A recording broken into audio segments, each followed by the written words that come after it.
In this video, we are going to be talking about processing styles, and I'm going to intentionally be really oversimplifying this because I don't want you overthinking it too much.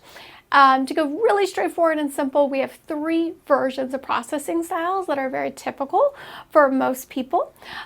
We have our verbal processors, what I name our thinker processors, and our tactile processors. So what are they?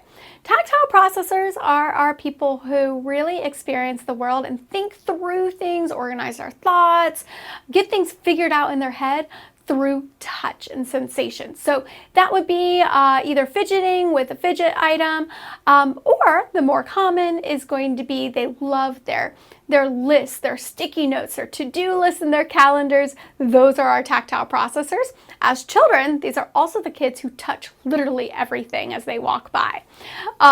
We also have our thinker processors. Our thinker processors are literally that. They have to think about things before they are able to give an answer.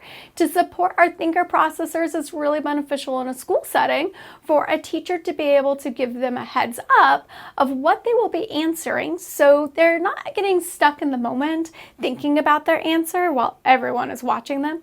In a relationship, a thinker processor is really going to benefit from you saying, hey, I want to talk on Friday about this topic. I just wanted to give you a heads up so you have time to think about it. But this is my specific question, but there's no need to give me an answer today. Because when we put thinker processors on the spot, they are oftentimes going to get flustered, overwhelmed, irritated, because they really do benefit from the time to be able to think through their answer without being pressured to come up with the first thing that comes to their mind. Our final one is our most common one for ADHD, and that is being a verbal processor. A verbal processor is someone who talks to think. So verbal processing is all about having a sounding board, having someone listening to them, and this can be for so many different reasons, but in a lot of ways, verbal processors are just people who have a lot on their mind and they're benefiting from someone else to hear them talk it out. But verbal processors also might do that in the shower or in the car, so they don't require a person to give them feedback or to have that, but they just need that opportunity to be able to talk it out. However, a lot of verbal processing children, you'll notice, are really going to focus in or target a parent for their verbal processing. So important thing to think about is they have selected you as their sounding board. If it feels like they are talking at you, not with you, then you are having someone verbal processing towards you. So that talking at you means they're not actually looking for advice, support, or your opinion.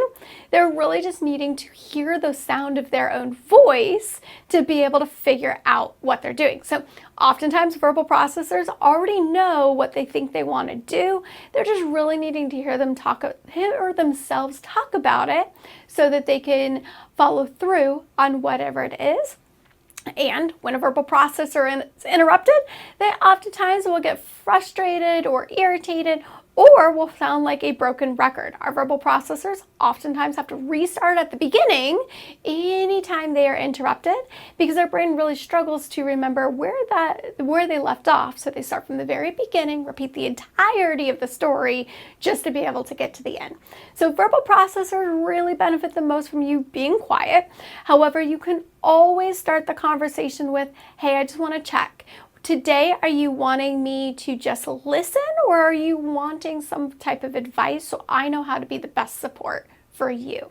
So keep that in mind. We have our verbal processors, thinker processors, and tactile processors. Typically, children are going to be primarily using only one of these processing styles.